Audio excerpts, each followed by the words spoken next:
ہر غیبت کرنے والے، تانے دینے والے کی خرابی ہے جو مال جمع کرتا ہے اور اس کو گن گن کر رکھتا ہے۔ شاید وہ خیال کرتا ہے کہ اس کا مال اس کی ہمیشہ کی زندگی کا موجب ہوگا، ہرگز نہیں، وہ ضرور حطمہ میں جھونک دیا جائے گا۔ اور تم کیا سمجھے کہ حطمہ کیا ہے؟ وہ اللہ کی بھڑکائی ہوئی آگ ہے جو دلوں تک جا پہنچے گی، بے شک وہ اس میں بند کر دیے جائیں گے، یعنی آگ کے لمبے لمبے ستونوں میں۔ ابو لہب کے ہاتھ ٹوٹ گئے اور وہ خود ہلاک ہو گیا، نہ تو اس کا مال ہی اس کے کچھ کام آیا اور نہ وہ جو اس نے کمایا، کہ انسان اپنے پروردگار کا بڑا ناشکرا ہے اور وہ اس بات سے آگاہ بھی ہے، اور بے شک وہ مال سے بہت محبت کرنے والا ہے۔ کیا وہ اس وقت کو نہیں جانتا کہ جب مردے قبروں میں سے باہر نکال لیے جائیں گے اور جو بھید دلوں میں ہیں وہ ظاہر کر دیے جائیں گے، بے شک ان کا پروردگار اس روز ان سے خوب واقف ہوگا۔ سو جس نے اللہ کے رستے میں مال دیا اور پرہیزگاری کی اور بہترین بات یعنی کلمہ توحید کو سچ جانا، تو اس کو ہم آسان طریقے کی توفیق دیں گے، اور جس نے بخل کیا اور بے پرواہ بنا رہا اور بہترین بات کو جھوٹ سمجھا، تو ہم اسے رفتہ رفتہ سختی میں پہنچا دیں گے، اور جب وہ دوزخ کے گڑھے میں گرے گا تو اس کا مال اس کے کچھ بھی کام نہ آئے گا۔ یقیناً راہ دکھا دینا ہمارا ذمہ ہے، اور بے شک آخرت اور دنیا ہماری ہی ملکیت ہے۔ سو میں نے تم کو بھڑکتی آگ سے خبردار کر دیا ہے، اس میں وہی داخل ہوگا جو بڑا بدبخت ہے، جس نے جھٹلایا اور منہ پھیرا، اور جو بڑا پرہیزگار ہے وہ اس سے بچا لیا جائے گا۔ وہ جو اپنا مال دیتا ہے تاکہ پاک ہو، اور اس لیے نہیں دیتا کہ اس پر کسی کا احسان ہے جس کا بدلہ اتارا جائے، بلکہ اپنے رب اعلیٰ کی رضامندی حاصل کرنے کے لیے دیتا ہے، اور وہ عنقریب خوش ہو جائے گا۔ مگر انسان عجیب مخلوق ہے کہ جب اس کا پروردگار اس کو آزماتا ہے کہ اسے عزت دیتا اور نعمت بخشتا ہے تو کہتا ہے کہ میرے پروردگار نے مجھے عزت بخشی، اور جب دوسری طرح آزماتا ہے کہ اس پر روزی تنگ کر دیتا ہے تو کہتا ہے کہ میرے پروردگار نے مجھے ذلیل کیا۔ یوں نہیں، بلکہ تم لوگ یتیم کی خاطر نہیں کرتے اور نہ مسکین کو کھانا کھلانے کی ترغیب دیتے ہو، اور میراث کے مال کو سمیٹ کر کھا جاتے ہو، اور مال کو بہت ہی عزیز رکھتے ہو۔ مجھے اس شخص سے سمجھ لینے دو جس کو میں نے اکیلا پیدا کیا، اور میں نے اس کو بہت سا مال دیا اور ہر وقت حاضر رہنے والے بیٹے دیے، اور اس کو ہر طرح کے سامان میں وسعت دی، پھر بھی لالچ رکھتا ہے کہ میں اسے اور زیادہ دوں۔ ایسا ہرگز نہیں ہوگا، یہ ہماری آیتوں کا بڑا مخالف رہا ہے۔ میں اسے ایک بڑی چڑھائی چڑھاؤں گا، اس نے غور و فکر کیا اور ایک بات ٹھہرا لی، یہ مارا جائے، اس نے کیسی تجویز کی، پھر یہ مارا جائے، اس نے یہ کیسی تجویز کی، پھر اس نے نگاہ کی، پھر تیوری چڑھائی اور منہ بگاڑا، پھر پیٹ پھیر کر چلا اور تکبر کیا، پھر کہنے لگا یہ تو جادو ہے جو پہلے لوگوں سے برابر ہوتا آیا ہے، پھر بولا یہ اللہ کا کلام نہیں بلکہ بشر کا کلام ہے، میں عنقریب اس کو سقر میں داخل کروں گا۔ اور تم کیا سمجھے کہ سقر کیا ہے؟ وہ ایسی آگ ہے کہ نہ باقی رکھے گی اور نہ چھوڑے گی، اور بدن کو جھلس کر سیاہ کر دے گی، اس پر 19 داروغہ ہیں۔ جب لوگوں نے نہ مانا تو نوح نے اللہ سے عرض کی کہ پروردگار، میں اپنی قوم کو رات دن بلاتا رہا، لیکن میرے بلانے سے وہ اور زیادہ گریز کرتے رہے۔ جب میں نے ان کو بلایا کہ توبہ کریں اور تو ان کو معاف فرمائے، تو انہوں نے اپنے کانوں میں انگلیاں دے لی اور اپنے اوپر کپڑے اوڑھ لیے اور اڑ گئے اور خوب تکبر کرنے لگے۔ پھر میں ان کو بلند آواز سے بھی بلاتا رہا، پھر علانیہ بھی اور رازداری سے بھی سمجھاتا رہا۔ پھر میں نے کہا کہ اپنے پروردگار سے معافی مانگو کہ وہ بڑا معاف کرنے والا ہے، وہ تم پر آسمان سے موسلا دھار میں برسائے گا اور تمہارے مال اور بیٹوں میں اضافہ کرے گا اور تمہیں باغ عطا کرے گا اور ان میں تمہارے لیے نہریں بہا دے گا۔ تم کو کیا ہوا ہے کہ تم اللہ کی عظمت کا اعتقاد نہیں رکھتے، حالانکہ اس نے تم کو طرح طرح کی حالتوں میں پیدا کیا ہے؟ کیا تم نے نہیں دیکھا کہ اللہ نے 7 آسمان کیسے اوپر تلے بنائے ہیں، اور چاند کو ان میں روشن بنایا ہے اور سورج کو چراغ بنا دیا ہے؟ اور اللہ ہی نے تم کو زمین سے ایک خاص طرح سے پیدا کیا ہے، پھر اسی میں تمہیں وہ لوٹا دے گا اور اسی سے تم کو نکال کھڑا کرے گا۔ اور اللہ ہی نے زمین کو تمہارے لیے فرش بنایا تاکہ اس کے بڑے بڑے کشادہ رستوں میں چلو پھرو۔ آخر میں نوح نے عرض کی کہ میرے پروردگار، یہ لوگ میرے کہنے پر نہیں چلے اور ایسوں کے تابع ہوئے ہیں جن کو ان کے مال اور اولاد نے نقصان کے سوا کچھ فائدہ نہ دیا، اور وہ بڑی بڑی چالیں چلے اور کہنے لگے کہ اپنے معبودوں کو ہرگز نہ چھوڑنا، اور ود اور سوا اور یغوث اور یعوق اور نصر کو کبھی نہ چھوڑنا، اور اے پروردگار انہوں نے بہت لوگوں کو گمراہ کر دیا ہے، اور تو ان ظالموں کو اور زیادہ گمراہ کر دے۔ آخر وہ اپنے گناہوں کے سبب پہلے غرقاب کر دیے گئے، پھر آگ میں ڈال دیے گئے، تو انہوں نے اللہ کے سوا کسی کو اپنا مددگار نہ پایا۔ اور جس کا نامہ اعمال اس کے بائیں ہاتھ میں دیا جائے گا تو وہ کہے گا، اے کاش مجھ کو میرا اعمال نامہ نہ دیا جاتا اور مجھے معلوم نہ ہوتا کہ میرا حساب کیا ہے۔ اے کاش موت میرا کام تمام کر چکی ہوتی، آج میرا مال میرے کچھ بھی کام نہ آیا، مجھ سے میرا اقتدار جاتا رہا۔ حکم ہوگا کہ اسے پکڑ لو، اب اسے طوق پہنا دو، پھر دوزخ کی آگ میں اسے جھونک دو، پھر زنجیر سے جس کی لمبائی 70 گز ہے جکڑ دو۔ یہ نہ تو اللہ عظمت والے پر ایمان لاتا تھا اور نہ فقیر کے کھانا کھلانے کی ترغیب دیتا تھا، سو آج اس کا بھی یہاں کوئی دوست نہیں اور نہ اس کے لیے کوئی کھانا ہے سوائے زخموں کے دھون کے، جس کو گناہگاروں کے سوا کوئی نہیں کھائے گا۔ تحقیق تمہارا پروردگار اس کو بھی خوب جانتا ہے جو اس کے رستے سے بھٹک گیا، اور ان کو بھی خوب جانتا ہے جو سیدھے رستے پر چل رہے ہیں۔ تو تم جھٹلانے والوں کا کہا نہ ماننا۔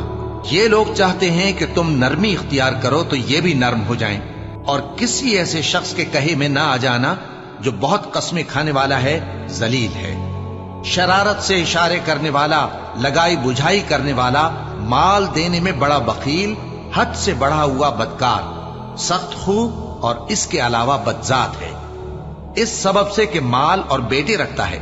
جب اس کو ہماری آیتیں پڑھ کر سنائی جاتی ہیں تو کہتا ہے کہ یہ اگلے لوگوں کے افسانے ہیں، ہم عنقریب اس کی اونچی ناک پر داغ لگائیں گے۔ ہم نے ان لوگوں کی اسی طرح آزمائش کی ہے جس طرح باغ والوں کی آزمائش کی تھی، جب انہوں نے قسمیں کھا کھا کر کہا کہ صبح ہوتے ہوتے ہم اس کا میوہ توڑ لیں گے، اور انشاءاللہ نہ کہا، سو وہ ابھی سو ہی رہے تھے کہ تمہارے پروردگار کی طرف سے راتوں رات اس پر ایک آفت پھر گئی، تو وہ ایسا ہو گیا جیسے کٹی ہوئی کھیتی۔ پھر جب صبح ہوئی تو وہ لوگ ایک دوسرے کو پکارنے لگے کہ اگر تم کو کاٹنا ہے تو اپنی کھیتی پر سویرے ہی جا پہنچو۔ سو وہ چل پڑے اور آپس میں چپ کے کہتے جاتے تھے کہ آج وہاں تمہارے پاس کوئی فقیر نہ آنے پائے، اور کوشش کے ساتھ سویرے ہی جا پہنچے، گویا پیداوار پر قادر ہیں۔ پھر جب انہوں نے باغ کو دیکھا تو ویران، کہنے لگے کہ ہم رستہ بھول گئے ہیں، نہیں بلکہ ہم بے نصیب ہو گئے۔ ایک جو ان میں سمجھدار تھا بولا، کیا میں نے تم سے نہیں کہا تھا کہ تم تسبیح کیوں نہیں کرتے؟ دوسرے کہنے لگے کہ ہمارا پروردگار پاک ہے، بے شک ہم ہی قصوروار تھے۔ پھر لگے ایک دوسرے کی طرف رخ کر کے ملامت کرنے، کہنے لگے ہائے شامت، ہم ہی حد سے بڑھ گئے تھے، امید ہے کہ ہمارا پروردگار اس کے بدلے میں ہمیں اس سے بہتر باغ عنایت کرے، ہم اپنے پروردگار کی طرف رجوع کرتے ہیں۔ دیکھو عذاب یوں ہوتا ہے، اور آخرت کا عذاب سب سے بڑھ کر ہوگا، کاش یہ لوگ جانتے ہوتے۔ مومنو، تمہاری بیویوں اور اولاد میں سے بعض تمہارے دشمن بھی ہیں، سو ان سے بچتے رہو، اور اگر معاف کر دو اور درگزر کرو اور بخش دو تو اللہ بھی بخشنے والا ہے، مہربان ہے۔ تمہارا مال اور تمہاری اولاد تو آزمائش ہے، اور اللہ کے ہاں بڑا اجر ہے، سو جہاں تک ہو سکے اللہ سے ڈرو اور اس کے احکام کو سنو اور اس کے فرمانبردار رہو اور اس کی راہ میں خرچ کرو، یہ تمہارے حق میں بہتر ہے۔ اور جو شخص طبیعت کے بخل سے بچایا گیا تو ایسے ہی لوگ راہ پانے والے ہیں۔ اگر تم اللہ کو نیک نیتی سے قرض دو گے تو وہ تم کو اس کا کئی گنا دے گا اور تمہارے گناہ بھی معاف کر دے گا، اور اللہ قدر شناس ہے، بردبار ہے، پوشیدہ اور ظاہر کا جاننے والا ہے، غالب ہے، حکمت والا ہے۔ مومنو، تمہارا مال اور اولاد تم کو اللہ کی یاد سے غافل نہ کر دے، اور جو ایسا کرے گا تو وہ لوگ خسارہ پانے والے ہیں۔ اور جو مال ہم نے تم کو دیا ہے اس میں سے اس وقت سے پیشتر خرچ کر لو کہ تم میں سے کسی کی موت آ جائے تو اس وقت کہنے لگے کہ اے میرے پروردگار، تو نے مجھے تھوڑی سی اور مہلت کیوں نہ دی تاکہ میں خیرات کر لیتا اور نیک لوگوں میں داخل ہو جاتا۔ اور جب کسی کی موت آ جاتی ہے تو اللہ اس کو ہرگز مہلت نہیں دیتا، اور جو کچھ تم کرتے ہو اللہ اس سے خبردار ہے۔ مومنو، میں تم کو ایسی تجارت بتاؤں جو تمہیں عذاب علیم سے نجات دے؟ وہ یہ کہ اللہ پر اور اس کے رسول صلی اللہ علیہ وآلہ وسلم پر ایمان لاؤ اور اللہ کی راہ میں اپنے مال اور جان سے جہاد کرو۔ اگر سمجھو تو یہ تمہارے حق میں بہتر ہے۔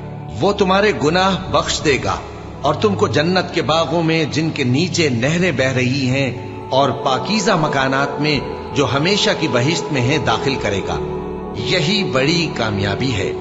اور ایک اور چیز جس کو تم بہت چاہتے ہو، یعنی تمہیں اللہ کی طرف سے غلبہ نصیب ہوگا اور فتح عنقریب ہوگی، اور مومنوں کو اس کی خوشخبری سنا دو۔ اور اے مسلمانوں، جو مال اللہ نے اپنے پیغمبر کو ان لوگوں سے جنگ کے بغیر دلوایا ہے اس میں تمہارا کچھ حق نہیں، کیونکہ اس کے لیے نہ تم نے گھوڑے دوڑائے نہ اونٹ، لیکن اللہ اپنے پیغمبروں کو جن پر چاہتا ہے غالب کر دیتا ہے، اور اللہ ہر چیز پر قادر ہے۔ جو مال اللہ نے اپنے پیغمبر صلی اللہ علیہ وآلہ وسلم کو بستیوں والوں سے دلوایا ہے وہ اللہ کے اور پیغمبر کے اور پیغمبر کے قرابت والوں کے اور یتیموں کے اور حاجت مندوں کے اور مسافروں کے لیے ہے، تاکہ جو لوگ تم میں دولت مند ہیں انہی کے ہاتھوں میں نہ گردش کرتا رہے، اور جو چیز تم کو پیغمبر صلی اللہ علیہ وآلہ وسلم دیں وہ لے لو، اور جس سے منع کریں اس سے باز رہو، اور اللہ سے ڈرتے رہو، بے شک اللہ سخت عذاب دینے والا ہے۔ اور ان ضرورت مند مہاجروں کے لیے بھی جو اپنے گھروں اور مالوں سے خارج اور جدا کر دیے گئے ہیں، جو اللہ کے فضل اور اس کی خوشنودی کے طلبگار اور اللہ اور اس کے پیغمبر کے مددگار ہیں، یہی لوگ سچے ہیں۔ اور ان لوگوں کے لیے بھی جو مہاجرین سے پہلے اس گھر یعنی مدینے میں مقیم ہیں اور ایمان میں مضبوط ہیں، اور جو لوگ ہجرت کر کے ان کے پاس آتے ہیں وہ ان سے محبت کرتے ہیں، اور جو کچھ ان کو ملا اس سے اپنے دل میں کچھ خواہش اور خلش نہیں پاتے، اور ان کو اپنی جانوں پر مقدم رکھتے ہیں خواہ وہ خود بھی فاقے سے ہوں۔ اور جو شخص خود غرضی سے بچا لیا گیا تو ایسے ہی لوگ بامراد ہیں۔ اور ان کے لیے بھی جو ان مہاجرین کے بعد آئے اور دعا کرتے ہیں کہ اے پروردگار، ہمارے اور ہمارے بھائیوں کے جو ہم سے پہلے ایمان لائے ہیں گناہ معاف فرما، اور مومنوں کی طرف سے ہمارے دل میں کینہ و حسد نہ پیدا ہونے دے۔ اے ہمارے پروردگار، تو بڑا شفقت کرنے والا ہے، مہربان ہے۔ بھلا تم نے ان لوگوں کو نہیں دیکھا جو ایسے لوگوں سے دوستی کرتے ہیں جن پر اللہ کا غضب ہوا؟ وہ نہ تم میں ہے نہ ان میں، اور جان بوجھ کر جھوٹی باتوں پر قسمیں کھاتے ہیں۔ اللہ نے ان کے لیے سخت عذاب تیار کر رکھا ہے۔ یہ جو کچھ کرتے ہیں یقیناً برا ہے۔ انہوں نے اپنی قسموں کو ڈھال بنا لیا ہے اور لوگوں کو اللہ کے رستے سے روک دیا ہے، سو ان کے لیے ذلت کا عذاب ہے۔ اللہ کے عذاب کے سامنے نہ تو ان کا مال ہی کچھ کام آئے گا اور نہ اولاد ہی کچھ فائدہ دے گی۔ یہ لوگ اہل دوزخ ہیں، اس میں ہمیشہ جلتے رہیں گے۔ جس دن اللہ ان سب کو جلا اٹھائے گا تو جس طرح تمہارے سامنے قسمیں کھاتے ہیں اسی طرح اس کے سامنے بھی قسمیں کھائیں گے، اور خیال کریں گے کہ ایسا کرنے سے کام چل جائے گا۔ سنو، یہی تو ہیں جھوٹے۔ شیطان نے ان کو قابو میں کر لیا ہے اور اللہ کی یاد ان کو بھلا دی ہے۔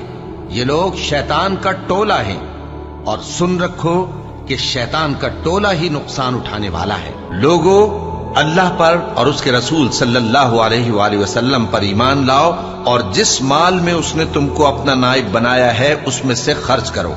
اب جو لوگ تم میں سے ایمان لائے اور مال خرچ کرتے رہے ان کے لیے بڑا ثواب ہے۔ جان رکھو کہ دنیا کی زندگی محض کھیل اور تماشا اور زینت و آرائش اور تمہارے آپس میں فخر و ستائش اور مال و اولاد کی ایک دوسرے سے زیادہ طلب و خواہش ہے۔